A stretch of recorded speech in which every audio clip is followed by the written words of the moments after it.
اعوذ باللہ من الشیطان الرجیم بسم اللہ الرحمن الرحیم۔ معزز سامعین، السلام علیکم۔ آج کا سوال یہ ہے کہ بیوی سے صحبت کرنے کا اسلامی طریقہ کیا ہے اور اس کے آداب کیا ہیں؟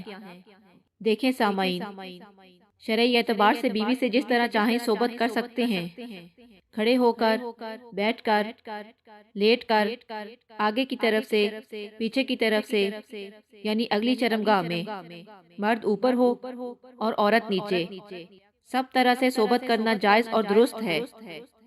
البتہ پچھلی چرمگاہ یعنی پاخانہ کے مقام میں صحبت کرنا جائز نہیں، یہ حرام ہے۔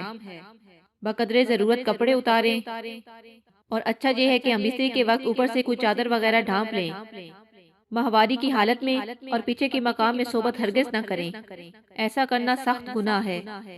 اور مباشرت کے وقت یہ دعا پڑھ لیں: اللہم جنبنا الشیطان وجنب الشیطان فیما رزقتنا۔ جمع میں بہتر یہ ہے کہ عورت نیچے ہو اور مرد اوپر، اور اگر مرد عورت سے پہلے فارغ ہو جائے تو اسے عورت کے فارغ ہونے تک برابر مشغول رہنا چاہیے، ہٹنا نہیں چاہیے، اور صحبت سے پہلے عورت کو جمع کے لیے مکمل طور پر آمادہ بھی کر لینا چاہیے۔ پیار و محبت کی باتیں کریں۔ عورت کو مکمل طور پر تیار کیے بغیر صحبت کرنا اچھا نہیں، اور صحبت کے بعد دونوں کو پیشاب بھی کر لینا چاہیے، تاکہ اگر منی کا کوئی قطرہ سوراخ میں رہ گیا ہو تو وہ خارج ہو جائے۔ اگر آپ کو ویڈیو پسند آئی ہو تو لائک کریں اور ہمارے چینل کو سبسکرائب کریں۔